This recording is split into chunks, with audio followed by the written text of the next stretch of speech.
वसति लक्ष्मी करमध्ये सरस्वती करमूले सदा गौरी प्रभारे करदर्शन रवये नमः भानवे नमः रवये नमः भानवे नमः समुद्रवसने देवी पर्वतस्तनमण्डिते विष्णुपत्नी नमस्तुभ्यं पादस्पर्शं क्षमस्व मे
ഉദയാമൃതം കാസർഗോഡ് ജില്ലയിലെ ക്ഷേത്രക്കാഴ്ചകളുമായി മുന്നോട്ട് പോകുന്നു.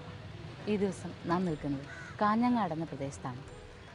കാഞ്ഞങ്ങാടിൻ്റെ നഗരഹൃദയ ഭാഗത്ത് തന്നെ എല്ലാ തിരക്കിനും മധ്യത്തിൽ നിലകൊള്ളുന്നൊരു ക്ഷേത്രഭൂമി. ആ ക്ഷേത്രഭൂമി അന്വേഷിച്ചാണ് നാം വന്നിരിക്കുന്നത്. കാഴ്ചയിൽ ചെറുത് എങ്കിലും വിശാലമായൊരു ഭൂമിക്കുള്ളിൽ നിലകൊള്ളുന്ന ക്ഷേത്രം. ഈ ക്ഷേത്രത്തിന് ഇവിടുത്തെ വിശ്വാസങ്ങളുമായും അതുപോലെ ഇവിടുത്തെ ഒരു ചരിത്രപരമായ പുരോഗമനങ്ങളുമായൊക്കെ വളരെ ബന്ധമുണ്ട്. അതിനായി വിശാലമായ ഭൂമിയിലേക്ക് എത്തുമ്പോൾ നാം വലിയൊരു അശുദ്ധത്തെ കാണുന്നു. അത് കഴിഞ്ഞ് പടവുകൾ കയറിയാൽ ക്ഷേത്രഭൂമിയുടെ ദൃശ്യം നമുക്ക് കാണാനാകുന്നുണ്ട്. ഈ അശുദ്ധത്തിനും പടവുകൾ കയറി ചെല്ലുന്ന ക്ഷേത്രത്തിനും ഇരുവശങ്ങളിലുമായി പള്ളിയറയും ഗുളികൻ എന്ന സങ്കല്പം, വീരചാമുണ്ഡി എന്ന സങ്കല്പം, വസൂരി മാലിക എന്നിങ്ങനെ ചെറു ശ്രീകോവിലുകൾ തീർത്ത് പ്രതിഷ്ഠിച്ചിരിക്കുന്നതും കാണാം. ഇത്രയും കാഴ്ച കാണുമ്പോൾ തന്നെ നമുക്കറിയാം ഇതൊരു ദേവീ ക്ഷേത്രഭൂമിയാണ്. വീരചാമുണ്ടിയും വസൂരി മാലികയും ഒക്കെ സാധാരണ ഉണ്ടാവുന്നത് ശക്തിയുള്ള ദേവീ ക്ഷേത്രഭൂമികളിലാണ്.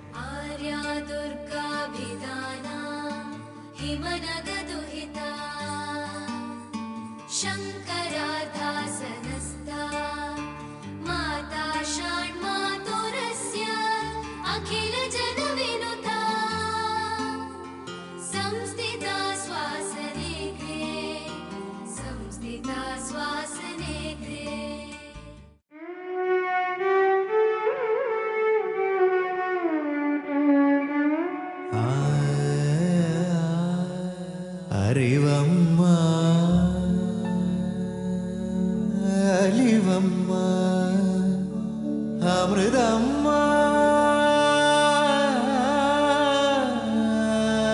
അഖിലം നീ.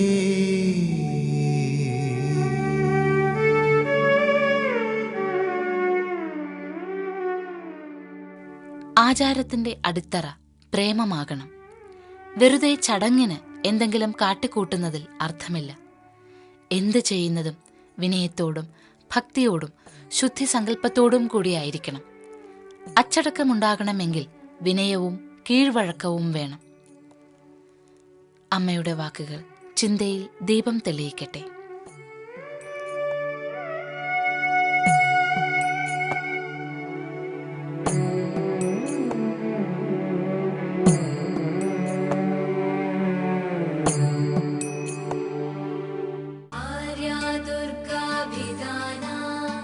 हिमनगदुहिता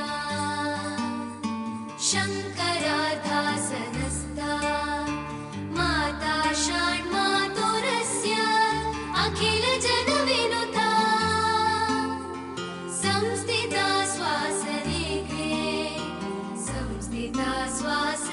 गृहे ഈ ക്ഷേത്രത്തിൻ്റെ പേര് മാരിയമ്മൻ ഗുഡി എന്ന്. കാഞ്ഞങ്ങാട് അതിപ്രസിദ്ധമായ ക്ഷേത്രഭൂമിയാണിത്. മാരിഗുഡി എന്നും ക്ഷേത്രത്തിന് പേരുണ്ടത്രേ. ഈ ഹോസ്ദുർഗ എന്ന പ്രദേശമാണ് നിൽക്കുന്നത്. ഹോസ്ദുർഗ എന്ന ഈ ദേശത്തിൻ്റെ ചരിത്രവുമായും അതുപോലെ ഈ ദേശത്തിൻ്റെ ഒരു പുരോഗമന കാലഘട്ടവുമായും ഒക്കെ ബന്ധമുള്ള ക്ഷേത്രഭൂമിയാണ് ഇത്, Mariamman Gudi.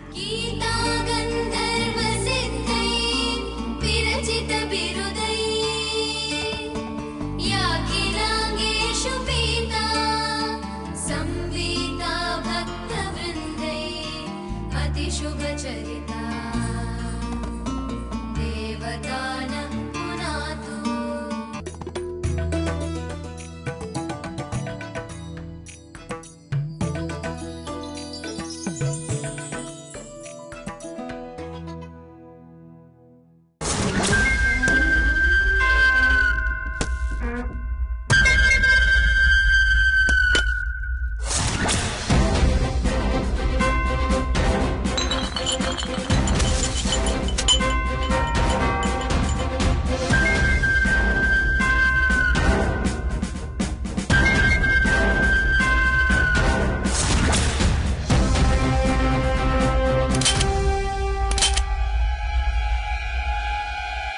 Sorry, my pistol is not in working condition.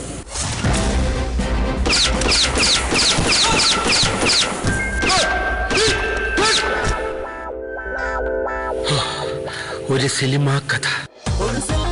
ഫെബ്രുവരി 13 മുതൽ തിങ്കൾ മുതൽ ശനി വരെ രാത്രി 8:30.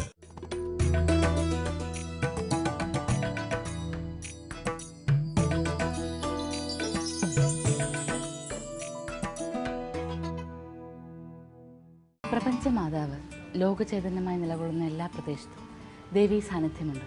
അങ്ങനെ പറയുമ്പോൾ നാം ഈ കാണുന്ന എല്ലാ കാഴ്ചകളും, നാം ശ്വസിക്കുന്ന ഓരോ ശ്വാസത്തിൻ്റെ അണുവിലും പരമാണുവിലും ദേവി കുടികൊള്ളുന്നു. എല്ലാ ദേവീ സങ്കല്പങ്ങളും ഒന്നാണ്, അല്ലെങ്കിൽ എല്ലാ ഈശ്വര സങ്കല്പങ്ങളും ഒന്നാണ് എന്ന് ഉറപ്പിച്ച് പറയുവാനാകും നമുക്ക്. അതുകൊണ്ട് തന്നെ തൂണിലും തുരുമ്പിലും ദൈവമുണ്ട് എന്ന് പറയുമ്പോൾ അത് സത്യമാണ് എന്ന് മനസ്സിലാക്കുന്ന അനുഭവങ്ങൾ ഓരോ കാലഘട്ടത്തിൽ ശാസ്ത്രം പുരോഗമിക്കും തോറും നാം കൂടുതൽ ഈശ്വര മൂല്യങ്ങളാണ് യഥാർത്ഥത്തിൽ മനസ്സിലാക്കിക്കൊണ്ടിരിക്കുന്നത്. ഇവിടെ മാരിയമ്മൻ ഗുഡിയിൽ വസിക്കുന്ന ദേവി സാക്ഷാൽ മൂകാംബിക തന്നെയാണ്. കുടജാദ്രിയിൽ നിന്ന് 1300 വർഷങ്ങൾക്ക് മുമ്പ് പരമസാത്വികനായ ഒരു ഭക്തൻ, ലഘു പട്ടാരകാചാര്യ എന്നായിരുന്നു അദ്ദേഹത്തിൻ്റെ പേര്. അദ്ദേഹം അവിടെ നിന്ന് കുടജാദ്രിയിൽ നിന്ന് ദേവീ സാന്നിധ്യത്തെ ഭക്തി പുരസ്സരം ആവാഹിച്ചു കൊണ്ടുവന്ന് ഇവിടെ വെക്കുകയും പ്രാർത്ഥിക്കുകയുമാണ് അത്രയും ഉണ്ടായത്. അതാണ് മാരിയമ്മൻ ഗുഡിയുടെ ഐതിഹ്യം.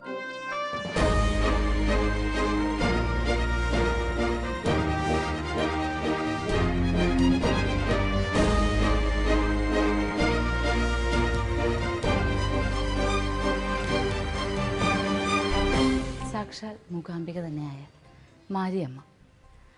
മാരിയമ്മ ഗുഡി എന്ന ക്ഷേത്രത്തിന് പേര് വരുവാൻ കാരണം മാരിയമ്മ കുടികൊള്ളുന്ന പുണ്യഭൂമി എന്ന അർത്ഥത്തിൽ തന്നെയാണ്.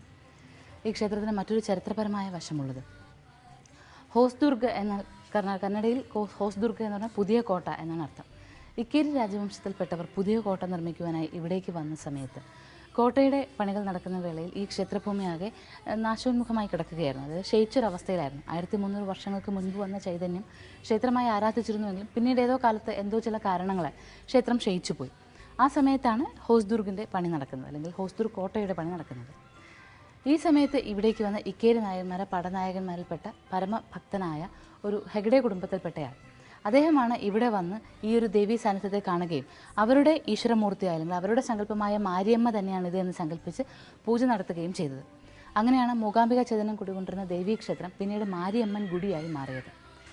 ഇന്ന് ഈ ഒരു ഹോസ്ദുർഗ് എന്ന ഈ പ്രദേശത്ത്, അല്ലെങ്കിൽ കാഞ്ഞങ്ങാടുള്ള പ്രദേശത്ത്, ഈ ഒരു ദേശത്താകെ എവിടെ എന്ത് അസുഖം വന്നാലും ആ അസുഖം മാറുന്നതിന് മാരിയമ്മയ്ക്ക് മുന്നിൽ വന്നെന്ന് പ്രാർത്ഥിച്ചാൽ മാത്രം മതിയെന്ന് വിശ്വസിക്കുന്ന ഭക്തർ. അതുകൊണ്ട് തന്നെ ധാരാളമായ ഭക്തർ നിരവധിയായ പൂജകൾ, ഒരു ദേവീക്ഷേത്രത്തിൽ ചെയ്യാറുള്ള എല്ലാ പൂജകളും ഇവിടെ ചെയ്യാറുണ്ട്. ഒരു ദേവീക്ഷേത്രത്തിലെ വിശേഷ ദിവസങ്ങളെല്ലാം ഇവിടെയും വിശേഷപ്പെട്ട ദിവസങ്ങളാണ്. ഇവിടെ ചെയ്യുന്ന പൂജകൾക്ക്, ഇവിടെ നടത്തുന്ന പ്രാർത്ഥനകൾക്കൊക്കെ സവിശേഷമായ ഫലം ലഭിക്കുന്നുവെന്ന് അതൊന്ന് തെളിയിച്ചു തരുവാൻ ആയിരക്കണക്കിന് ഭക്തർ, ഗ്രാമവാസികളല്ല ഗ്രാമം വിട്ടും അതിർത്തി വിട്ടും ആയിരക്കണക്കിന് ഭക്തർ ഇവിടേക്ക് വന്ന് പ്രാർത്ഥിക്കുന്നതും അവരുടെ അനുഭവങ്ങൾ പറയുന്നത്, അനുഭവകഥകൾ ഏറെയുള്ളൊരു ക്ഷേത്രഭൂമിയാണിത്. ദുർഗാഭാവത്തിൽ എല്ലാ ദുർഘടങ്ങളെയും ഇല്ലാതെയാക്കിക്കൊണ്ട് ആരോഗ്യത്തിൻ്റെ, നല്ല ചിന്തയുടെ, മനസ്സിൻ്റെ എല്ലാ തരത്തിലുമുള്ള വാതിലുകൾ തുറന്നിടുന്ന ദുർഗയാണ് ഇവിടെ നിൽക്കുന്നത്. അതുകൊണ്ട് തന്നെ നമുക്ക് പ്രാർത്ഥിക്കാം.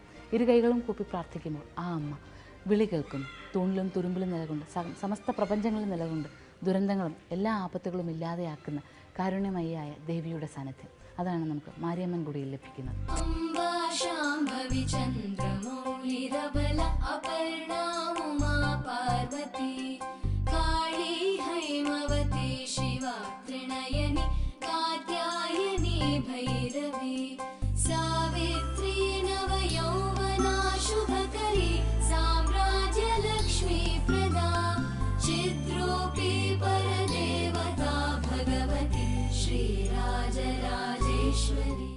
ആകാശത്തിലെ ദൈവങ്ങളിലേക്ക് പ്രാർത്ഥനയുടെ തപസ്സിൻ്റെ ശക്തിയുമായി ദൈവജ്ഞാനത്തിൻ്റെ ബോധമുണർത്തി ഒരു പരമ്പരയാകെ സംരക്ഷിച്ചിരുന്ന മുനിമാർ, ഋഷിമാർ.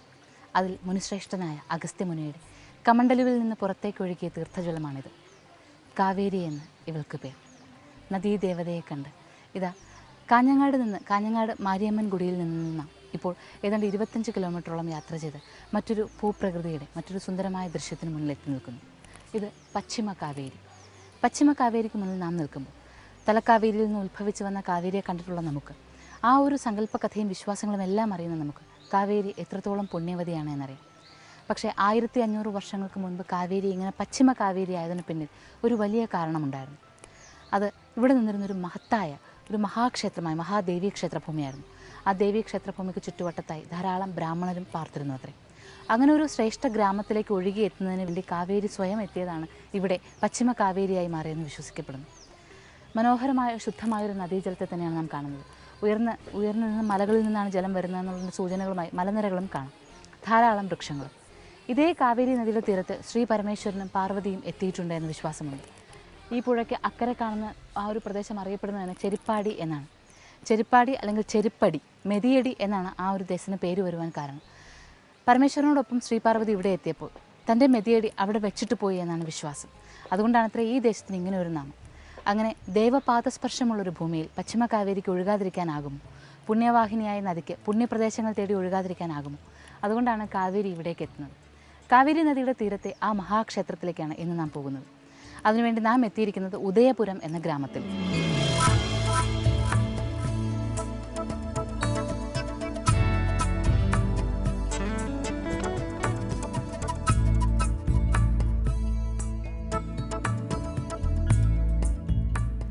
കാവേരി ഒഴുകുന്ന ഗ്രാമം ഉദയപുരം ഗ്രാമം. ഉദയപുരം ഗ്രാമം യഥാർത്ഥത്തിൽ പ്രഭാത സൂര്യൻ്റെ നാടാണ്. അതുകൊണ്ടാണല്ലോ അതിനിങ്ങനൊരു പേര്. ഉദയപുരത്തെ തേടി ഉദയാമൃതത്തിൻ്റെ യാത്ര, അതുതന്നെ ഈ പ്രഭാതത്തെ ഏറ്റവും കൂടുതൽ മനോഹരമാക്കുന്നുണ്ട്. ഈ യാത്രയിൽ കാഞ്ഞങ്ങാട് നിന്ന് പാണത്തൂര് വഴി ഏതാണ്ട് 20 കിലോമീറ്റർ യാത്ര ചെയ്ത് വരുമ്പോൾ ഒടയംചാൽ എന്നൊരു പ്രദേശത്തെത്തുന്നു. അവിടെ നിന്ന് വീണ്ടും 5 കിലോമീറ്റർ കൂടി യാത്ര ചെയ്താൽ ഉദയപുരം ഗ്രാമത്തിൽ നമുക്കെത്താം. ഉദയപുരം ഗ്രാമത്തിലെത്തിയാൽ ഈ കാഴ്ചകളൊക്കെ കാണാനാകുമെന്ന് ഇപ്പോൾ മനസ്സിലായിട്ടുണ്ടാകുമല്ലോ. ഇങ്ങനെ യാത്ര ചെയ്ത് നാം എത്തുമ്പോൾ ഉദയപുരത്തെ മഹാക്ഷേത്രം കണ്ടെത്തുക, ദേവീ ക്ഷേത്രഭൂമി കണ്ടെത്തുക എന്നുള്ള ലക്ഷ്യമാണ് നമുക്കുള്ളത്. ദേവീ ക്ഷേത്രഭൂമി ഇവിടെ ഉണ്ടായിരുന്ന കാലത്ത് പിതൃതർപ്പണത്തിന് വേണ്ടിയിട്ട് ഋഷിമാരും അതുപോലെ തന്നെ ഋഷിതുല്യരായവരും ഒക്കെ എത്തിയിരുന്ന, സാധാരണ മനുഷ്യരുമൊക്കെ എത്തിയിരുന്ന കടവാണ് ഇത്. പിതൃതർപ്പണത്തിന് ഇവിടെ എത്തി എല്ലാവരും പൂജകൾ കഴിച്ച് ഈ നദിയിൽ കാവേരിയിൽ മുങ്ങി ശുദ്ധരായി സ്വസ്ഥമായ മനസ്സോടുകൂടി സ്വഗൃഹങ്ങളിലേക്ക് മടങ്ങിപ്പോകുന്നു. ഉദയപുരത്തെ ആ മഹാക്ഷേത്രത്തെക്കുറിച്ചുള്ള അന്വേഷണ യാത്ര നമുക്ക് ആരംഭിക്കാം ഈ കാവേരിയുടെ അനുമതി വാങ്ങിക്കൊണ്ട്.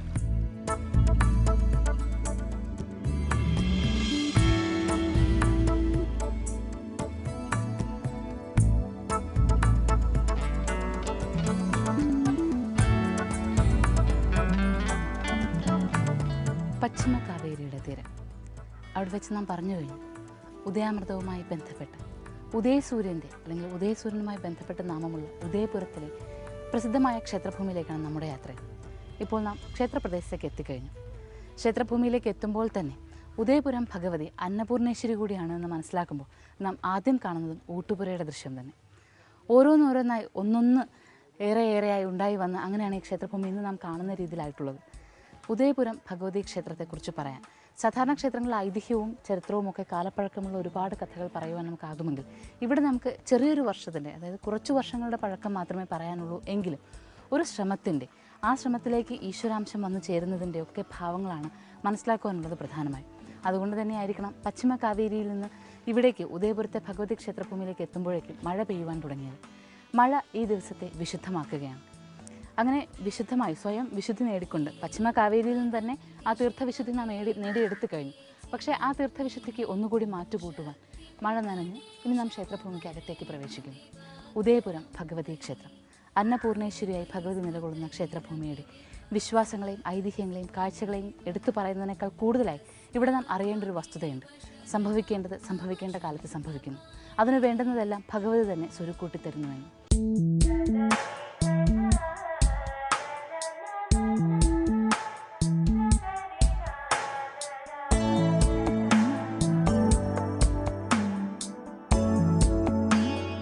ഒരിക്കൽ നാട്ടിലെ അന്വർത്ഥങ്ങൾക്ക് ഒരു പരിഹാരം കാണണമെന്ന് ഭക്തജനങ്ങളായ നാട്ടുകാർ തീരുമാനിച്ചു. അതിനുവേണ്ടി അവരൊരു സ്വർണ്ണപ്രശ്നം വെച്ച് നോക്കി. സ്വർണ്ണപ്രശ്നം വെച്ച് നോക്കിയപ്പോൾ മനസ്സിലാക്കുവാനായത് ഉദയപുരം എന്ന ഈ ഗ്രാമത്തിൽ അതിശക്തമായ മഹാക്ഷേത്രമെന്ന് തന്നെ വിശേഷിപ്പിക്കാവുന്ന ഒരു ദേവീക്ഷേത്രം ഒരു കാലത്തുണ്ടായിരുന്നുവെന്നും ആ ക്ഷേത്രം ജീർണാവസ്ഥയിലാണ് ഇപ്പോഴുള്ളതെന്നും എത്രയും പെട്ടെന്ന് പുനരുദ്ധാരണ പ്രവർത്തനം നടത്തണമെന്നുമാണ് കണ്ടത്. പലതവണ പ്രശ്നം വെച്ച് നോക്കുമ്പോഴും ഇത് തന്നെ വീണ്ടും വീണ്ടും കാണുകയും അപ്പോൾ നാട്ടുകാർ എന്തായാലും ആ ദേവീക്ഷേത്രത്തിൻ്റെ പുനരുദ്ധാരണ പ്രവർത്തനം നടത്തണം എന്ന് തീരുമാനിക്കുകയും ചെയ്തു. അതിനുവേണ്ടി അന്വേഷിച്ച് ചെന്നവർ, പ്രശ്നത്തിൽ കണ്ട പ്രകാരം തന്നെ പ്രദേശം അന്വേഷിച്ച് ചെന്നവർ മനസ്സിലാക്കിയത് ഇടിഞ്ഞു പൊളിഞ്ഞ ഒരു ക്ഷേത്രത്തിൻ്റെ, വളരെ കാലം മുൻപ് തന്നെ നശിച്ചു പോയൊരു ക്ഷേത്രത്തിൻ്റെ ചില സൂചനകളുള്ളൊരു പ്രദേശം അവിടെ കണ്ടെത്തുവാനായി എന്നുള്ളതാണ്. 1500 വർഷങ്ങൾക്ക് മുൻപ് നശിച്ചു പോയൊരു ക്ഷേത്രമാണെന്ന് ഓർക്കണം. അപ്പോൾ അതിനും മുൻപ് എത്രയോ നാൾ മുമ്പ് നിലനിന്നിരുന്ന ക്ഷേത്രഭൂമി 1500 വർഷങ്ങൾക്ക് ശേഷം വീണ്ടും ആ സ്ഥലത്ത് തന്നെ ഒരു ക്ഷേത്രം പണിയുവാൻ ശ്രമിക്കുമ്പോഴാണ് മനസ്സിലാക്കുന്നത് ആ പ്രദേശമാകെ അന്യാധീനപ്പെട്ടു പോയിരിക്കുന്നുവെന്ന്. വീണ്ടും ഒരിക്കൽ തിരിച്ചു പിടിക്കാനാകാത്ത രീതിയിൽ മറ്റുള്ളവരുടെ കൈവശമായി പോയ ഭൂമി. അപ്പോൾ ക്ഷേത്ര നിർമ്മാണത്തിന് ഇനി എന്ത് ചെയ്യുമെന്ന് ആകെ ആശങ്കപ്പെടുകയും വീണ്ടും ഒരിക്കൽ കൂടി പ്രശ്നം വെച്ച് നോക്കുകയും ചെയ്തു.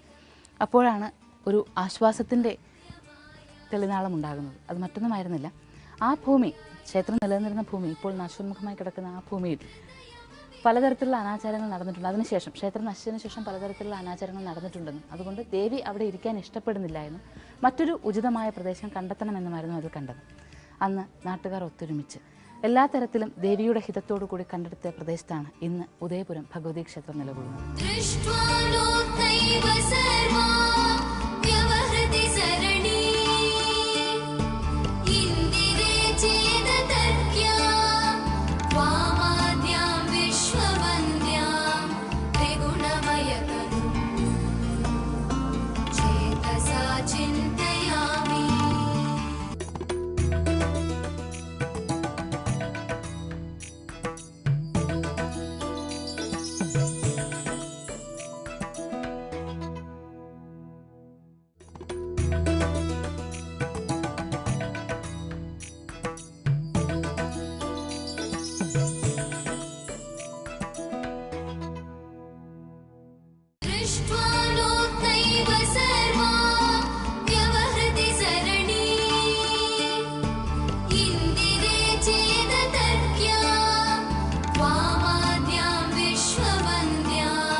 ദേവാര പൂജയുണ്ടായിരുന്ന ഒരു ബ്രാഹ്മണ കുടുംബം ഇല്ലം പണ്ടൊരു കാലത്ത് ഇവിടെ ഉണ്ടായിരുന്നുവെന്നും അതുകൊണ്ട് ഈ പ്രദേശം തന്നെയാണ് ഭഗവതി ക്ഷേത്രത്തിന് ഉചിതമായ സ്ഥാനമെന്നും കണ്ടെത്തുകയായിരുന്നു.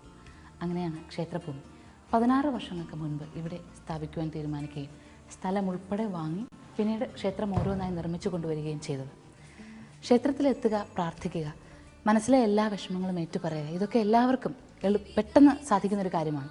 പക്ഷേ ഒരു ക്ഷേത്ര നിർമ്മാണത്തിൽ പങ്കാളിയാവുക, അല്ലെങ്കിൽ അതിന് ഉചിതമായ രീതിയിൽ പഴയകാലത്ത് ഋഷിമാരും അതുപോലുള്ള മഹത്തുക്കളും തച്ചുശാസ്ത്രത്തിൻ്റെ എല്ലാ വൈദഗ്ധ്യവും അറിഞ്ഞിരുന്നവരുമൊക്കെ നിർമ്മിച്ചിരുന്ന അതിൻപടി യാതൊരു ദോഷവുമില്ലാതെ ഒരു ക്ഷേത്രം നിർമ്മിക്കുക എന്നുള്ളത് വളരെ ശ്രമകരമായൊരു കാര്യമാണ്. അതിനുവേണ്ടി ഇവിടെ ഒത്തുചേർന്ന ഭരണസമിതി ക്ഷേത്രത്തിന് വേണ്ടുന്ന എല്ലാ പദ്ധതിയും പൂർത്തീകരിച്ചതിനു ശേഷം ആ ഒരു പ്ലാനുമായി നേരെ എത്തിയത് വള്ളിക്കാവിലാണ്. വള്ളിക്കാവിലെത്തി അമ്മയെ കണ്ട്, ജഗന്മാതാവ് ശ്രീ മാതാ അമൃതാനന്ദമയി ദേവിയെ കണ്ട് അവരുടെ ആവശ്യം അറിയിച്ചു. അപ്പോൾ തന്നെ അമ്മ നിറഞ്ഞ മനസ്സോടുകൂടി പറഞ്ഞു, നിങ്ങളുടെ ശ്രമം പൂർണ്ണമായും വിജയം കണ്ടെത്തും. പക്ഷേ ഒന്ന് മാത്രം ഓർക്കുക, അഗ്നി കൊണ്ടാണ് കളിക്കുന്നത്. അതുകൊണ്ട് ഏറ്റവും വിശുദ്ധമായി നിഷ്ഠയോടും ചിട്ടയോടും കൂടി തന്നെ ക്ഷേത്രം പണിതു തീർത്തുവാൻ മക്കൾ ശ്രമിക്കണമെന്ന്. അമ്മയുടെ ആ ഉപദേശം ശിരസാ വഹിച്ച് ഇവിടേക്ക് വന്നവർ അതിൻപടി തന്നെ ക്ഷേത്രം പണിതുയർത്തുകയായിരുന്നു. ചൈതന്യമൂർത്തിയായി എല്ലാ തരത്തിലുള്ള അനുഗ്രഹങ്ങളും പ്രപഞ്ചത്തെ മുഴുവനും കാത്തുരക്ഷിക്കുന്ന ഏറ്റവും വലിയ ശക്തി വിശ്വാസമായാണ് ഇന്ന് ഉദയപുരത്ത് അമ്മ നിലകൊള്ളുന്നത്. മഹാദേവി മഹാശക്തിം ഭവാനീം ഭവവല്ലഭാം ഭവാർത്തിഭഞ്ജനകരീം വന്ദേ ത്വാം ലോകമാതരം. അമ്പ്, വില്ല്, ശംഖചക്രം ഇവയേന്തി കൈകളോടുകൂടിയുള്ള ദേവീഭാവത്തെയാണ് ഇവിടെ പ്രതിഷ്ഠിച്ചിട്ടുള്ളത്. സദാ സുസ്മേരവദനയായി നിൽക്കുന്ന ദേവീഭാവം. അതുപോലെ തന്നെ ഇവിടെ ഒരു സവിശേഷതയുള്ളത്, ഇവിടെ ഈ ക്ഷേത്രഭൂമിയിൽ എത്തുന്നവരെല്ലാം തന്നെ നിറഞ്ഞ തൃപ്തിയായ വയറോടുകൂടി നനഞ്ഞ കൈയോടുകൂടി മാത്രമേ മടങ്ങി പോവുകയുള്ളൂ അത്രേ. അതായത് ഭക്ഷണം കഴിക്കാതെ, പ്രസാദമെങ്കിലും ഭക്ഷിക്കാതെ ഒരു ഭക്തരും ഇവിടെ നിന്ന് പോകാറില്ല എന്ന് സാരം. പ്രതിഷ്ഠാകർമ്മം നിർവഹിക്കുമ്പോൾ തന്നെ പ്രശ്നത്തിൽ തന്നെ തെളിഞ്ഞിരുന്നു ഇവിടെയുള്ള ദേവി അസുരനെ വധിച്ച ഭാവത്തോടു കൂടിയാണ് നിലകൊള്ളുന്നതെങ്കിലും അതേസമയം തന്നെ അന്നപൂർണേശ്വരി കൂടിയാണ്. അന്നപൂർണേശ്വരി ആയതുകൊണ്ട് അന്നത്തിന് പ്രാധാന്യം, അതായത് ഇവിടെ എത്തുന്നവരെല്ലാം തന്നെ പ്രസാദം ഭക്ഷിച്ചിരിക്കണമെന്നത്. ഒരമ്മ മക്കളെ എങ്ങനെയാണോ കാണുന്നത്, മക്കൾ ഭക്ഷണം കഴിക്കുമ്പോൾ അമ്മയുടെ മനസ്സ് എങ്ങനെയാണോ നിറയുന്നത്, അതുപോലെ തന്നെ ഇവിടെ എത്തുന്ന ഓരോ ഭക്തരുടെയും അന്നം കഴിച്ച് അവർ തൃപ്തപ്പെട്ടിരിക്കണം എന്നുള്ളത് അമ്മയ്ക്ക് നിർബന്ധമുള്ള കാര്യമാണ്. അതുകൊണ്ട് തന്നെ അന്നപൂർണേശ്വരി ഭാവത്തിൻ്റെ ഏറ്റവും ഒരു മകുടോദാഹരണമായി അല്ലെങ്കിൽ മൂർത്തിമത് ഭാവമായാണ് അമ്മ ഇവിടെ നിലകൊള്ളുന്നത്. നമസ്തേ ശരണ്യേ ശിവേ ശാനുകമ്പേ നമസ്തേ ജഗദ്വ്യാപികേ വിശ്വരൂപേ നമസ്തേ ജഗദ്വന്ദ്യപാദാരവിന്ദേ നമസ്തേ ജഗത്കാരിണീ ത്രാഹി ദുർഗേ. ഈ ക്ഷേത്രഭൂമിയിൽ എത്തിയാൽ നമുക്ക് കെട്ടിലോ മട്ടിലോ ശില്പഭംഗിയോ അല്ലെങ്കിൽ ചുവർച്ചിത്രങ്ങളോ അങ്ങനെ പഴയ കാലത്തിൻ്റെതായ ഒന്നും എടുത്തു പറയുവാനില്ല എങ്കിലും ഗ്രാമവാസികളുടെ മനസ്സിൽ അല്ലെങ്കിൽ വിശ്വാസികളുടെ മനസ്സിൽ ഉയർന്നു നിൽക്കുന്ന ക്ഷേത്രഭൂമി തന്നെയാണ് ഇത് എന്ന് മനസ്സിലാക്കുവാൻ നമസ്കാര മണ്ഡപത്തിലെ ഒരു കാഴ്ചയ്ക്കാകും. നമസ്കാര മണ്ഡപം വളരെ വിശാലമായിട്ടുള്ളതാണ്. അവിടെ നമുക്ക് മുകളിൽ നവഗ്രഹ ചാർത്തുകളോ അങ്ങനെ ഒന്നും തന്നെ കാണാനില്ല. പക്ഷേ നമസ്കാര മണ്ഡപത്തിൽ വിളക്കിനരികിലായി ഒന്നോ രണ്ടോ കാർഷിക ഉൽപ്പന്നങ്ങൾ എപ്പോഴും കാണും. കൃഷിയാണ് ഇവിടെ മൊത്തം ഈ ഗ്രാമത്തിൽ, ആകെയുള്ള ഗ്രാമത്തിലും എല്ലാവരുടെയും ജീവനോപാധി. അതുകൊണ്ട് തന്നെ അവർക്ക് ലഭിക്കുന്ന ധാന്യത്തിൽ നിന്നും വിളയിൽ നിന്നും എന്തായാലും ഒന്ന് അമ്മയ്ക്ക് സമർപ്പിക്കുവാൻ അവർ തീർച്ചയായും അമ്മയ്ക്ക് സമർപ്പിച്ചതിന് ശേഷം അത് പ്രസാദമായി കരുതി ഭക്ഷിക്കുവാനാണ് ഭക്തർ ഏറ്റവും ഇഷ്ടപ്പെടുന്നത്. അതൊരു പ്രധാന കാഴ്ചയെ ക്ഷേത്രഭൂമിയിൽ കാണുവാനാകും. ഈ ക്ഷേത്രത്തിൻ്റെ കാഴ്ചകളിൽ എടുത്തു പറയേണ്ടതായി പ്രധാന ശ്രീകോവിൽ ദേവിയാണ് സാന്നിധ്യമരുന്നതെങ്കിൽ ഇരുവശത്തായി നമുക്ക് ഗണപതി സാന്നിധ്യവും ദക്ഷിണാമൂർത്തി സാന്നിധ്യവും കാണാം. ഇതൊക്കെയും ചെറിയ ചെറിയ ശ്രീകോവിലുകളിൽ കെട്ടിലും മട്ടിലും ഏറെ ആർഭാടങ്ങളില്ലാതെ ലളിതമായ രീതിയിലാണ് നിലകൊള്ളുന്നത്. പക്ഷേ ഒരു വാക്കുകൊണ്ടും പറയാനാകാതെ, ലളിതമായി പറയാതെ ബൃഹത്തായി തന്നെ പറയേണ്ട അല്ലെങ്കിൽ പറഞ്ഞുകൊണ്ടേ ഇരിക്കേണ്ട ശക്തിവിശേഷമായാണ് അമ്മ ഇവിടെ നിലകൊള്ളുന്നത്.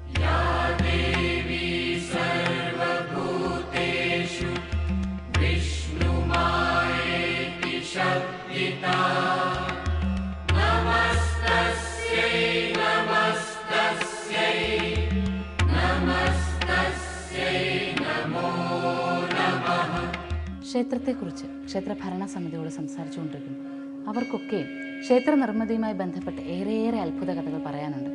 അതിൽ തന്നെ പ്രധാനമായും 2002 കൂടിയാണ് ഈ ക്ഷേത്രം നവീകരണ പ്രവർത്തനങ്ങളും അതുപോലെ ശ്രീകോവിൽ പണിയെല്ലാം പൂർത്തിയായത്. അതിനുശേഷം വിഗ്രഹം ഭാരതപ്പുഴയുടെ തീരത്തുള്ള മായന്നൂർ എന്ന ഗ്രാമത്തിലെ ഒരു ശില്പിയാണ് നിർമ്മിച്ചത്. അവിടെ നിന്ന് വിഗ്രഹം ഘോഷയാത്രയാണ് ഇങ്ങോട്ട് കൊണ്ടുവരാൻ തീരുമാനിച്ചിരുന്നത്. പ്രഭാതത്തിൽ ഏതാണ്ട് പുലർച്ചെ 2 മണി കഴിയുമ്പോൾ 2:30 മണിയൊക്കെ കഴിയുമ്പോഴാണ് ഇങ്ങനെ ഒരു ഘോഷയാത്ര പുറപ്പെടുന്നത്. അവിടെ ഇങ്ങനെ പുറപ്പെടുന്ന സമയത്ത് പൊതുവേ തന്നെ അധികം ആൾക്കാർ സഞ്ചരിക്കാത്തൊരു വഴിയിലൂടെയാണ് ഇവർക്ക് വരേണ്ടിയിരുന്നത്.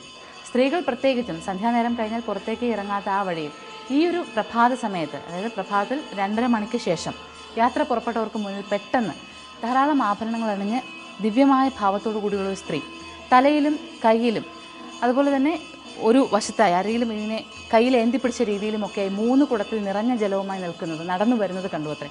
ഏറ്റവും ശുഭമുള്ള ഒരു ശകുനമാണ് അത്.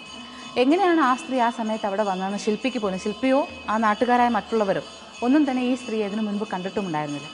രാജരാജേശ്വരിയായി എല്ലാ എഴുന്നള്ളത്തോടു കൂടിയും എല്ലാ ആഭരണങ്ങളോടും കൂടി എഴുന്നള്ളി വരുന്ന അമ്മയെ ദേവി തന്നെ സ്വയം ആദ്യം ശകുനം നൽകിക്കൊണ്ട് എല്ലാം ശുഭസൂചകമാണ് എന്ന് ഭക്തർക്ക് വിശ്വാസം നൽകുകയായിരുന്നു ഈ കാഴ്ചയിലൂടെ. ഇങ്ങനെ പറയാവുന്ന ഏറെയേറെ അത്ഭുത കഥകൾ ഈ ക്ഷേത്രഭൂമിയിലുണ്ട്. അത് ഉദയപുരത്തെ അന്നപൂർണേശ്വരിയായി നിലകൊള്ളുന്ന ഭഗവതിയുടെ സാന്നിധ്യത്തിൻ്റെ ദിവ്യ സാന്നിധ്യത്തിൻ്റെ പ്രത്യേകത തന്നെയാണ്.